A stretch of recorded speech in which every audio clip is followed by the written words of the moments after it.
न्याय मिलने में देरी हो सकती है पर मिलता ज़रूर है।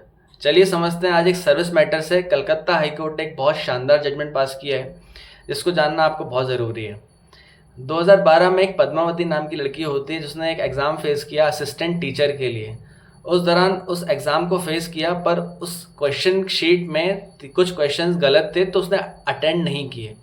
वो फेल हो जाती है एग्ज़ाम में और फिर वो पिटीशन फाइल करती है कि मुझे इस क्वेश्चन जो मैंने अटेंड नहीं किया है क्योंकि इनकरेक्ट आंसर्स थे उसमें, तो मुझे इसके मार्क्स मिलने चाहिए। वो पिटीशन 8 साल चलती है। 2020 में आखिरी में होप खोते खोते वो पिटीशन अलाउ हो जाती है, मार्क्स उसको मिल जाते हैं, असिस्टेंट टीचर की पोस्ट भी होल्ड कर लेती है, मिल जाती है, नौकरी पा जाती है। उसके बाद क्या होता है, बोलती है वो कि सेपरेट पिटीशन फाइल करके कि जो बेनिफिट्स मुझे 2012 से मिलने चाहिए, 2020 में मेरी जॉब नौकरी लगी है, मुझे 2012 से अब तक का पूरा पैसा और मुझे पोजीशन के साथ मिलना चाहिए। उसने सेकंड पिटीशन लगाई, वो पिटीशन से खारिज हो गई ये कहते हुए कि जब तुमने काम नहीं किया तो तुम्हें पैसा किस बात का देना चाहिए, किस बात का मिलना चाहिए। अब पिटीशन खारिज होने के बाद वो अपील फाइल करती है, अपील में जाती है। उस दौरान कोर्ट ने अपनी बात इस तरीके से रखी जैसे 2015 में सुप्रीम कोर्ट ने अपनी बात रखी थी Ramesh Kumar versus union of India में।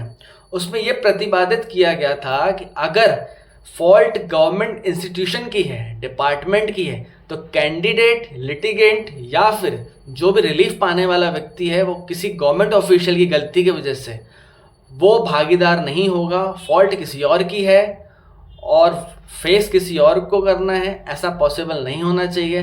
न्याय ये कहता है कि अगर गलती 2012 में क्वेश्चन पेपर में हुई थी और 2020 तक वो चीज़ चली है तो गलती लिटिगेंट की नहीं है, डिपार्टमेंट की है, इंस्टीट्यूशन की है, जिसे प्रॉपर आंसर शीट देना चाहिए था, क्वेश्चंस बराबर देने चाहिए थे। नौकरी तो मिल गई पर बेनिफिट कौन देगा? 8 साल का सफ़र बहुत कठिन हो गया।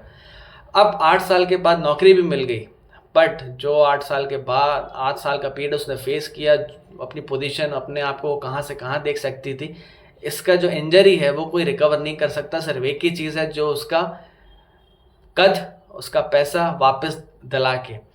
तो कोर्ट ने Ramesh Kumar versus union of India को प्रतिपादित करते हुए कहा कि नहीं, पद्मावती जो है इसको पूरा पैसा मिलना चाहिए। अब आप सोचिए, इतना लंबा समय तय करने के बाद उसे बेनिफिट मिला कि उसे पूरा पैसा 2012 से लेकर अब तक का मिला, तो सोचिए कितना बड़ा डिफरेंस, और डिफरेंस के साथ साथ उसकी लाइफ कितनी चेंज हो गई।